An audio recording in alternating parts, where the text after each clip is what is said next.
नाशिकमध्ये 12 वर्षांनी कुंभमेळा येतोय आणि साधूंच्या राहण्याच्या सोयीसाठी चक्क शेकडो जुनी झाडं तोडली गेली. यावर आपले झाडखाऊ जलसंपदा मंत्री गिरीश महाजन काय म्हणतायत माहितीये? ते म्हणतात 200-500 झाडं तुटली तर आम्ही नवीन झाडे लावणार आहोत.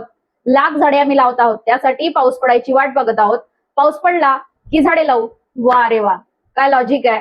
म्हणजे साहेब, आधी वर्षानुवर्ष सावली देणारी, निसर्गाचा समतोल राखणारी जुनी आणि मोठी झाडं धडाधड तोडून टाकायची आणि मग म्हणायचं की आम्ही नवीन झाडं लावणार.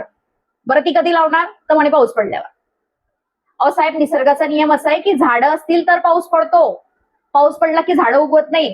तुम्ही तर अख्खी सायन्सची वाटच लावून टाकली. या लॉजिकसाठी तुम्हाला कोणता पुरस्कार द्यावा ते कळत नाहीये.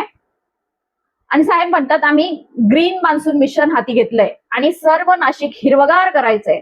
पण साहेब, जे आधीपासूनच हिरवगार होतं ते आधी तुम्ही स्वतःच्या हाताने उजाड केलं. शेकडो वर्ष जुनी झाडं कापून तिथे सिमेंटचे रस्ते आणि सोयी करायच्या आणि नंतर लहान लहान रोपं लावून म्हणायचं की आम्ही पर्यावरण वाचवतोय. ही तर तीच गत झाली ना. आधी माणसाचे दोन्ही पाय कापून टाकायचे आणि नंतर त्याला नवीन ब्रँडेड बूट गिफ्ट करायचे. कुंभमेळा नक्कीच महत्वाचा आहे, साधूंची सोय झालीच पाहिजे, पण विकास आणि नियोजनाच्या नावाखाली निसर्गाचा असा बळी देणं कितपत योग्य आहे? जुनी झाडं वाचवूनही नियोजन करता आलं असतं, पण नाही, तुम्हाला तर झाडं कापायचीच होती आणि मग पाऊस पडण्याची वाट बघत बसायचंय.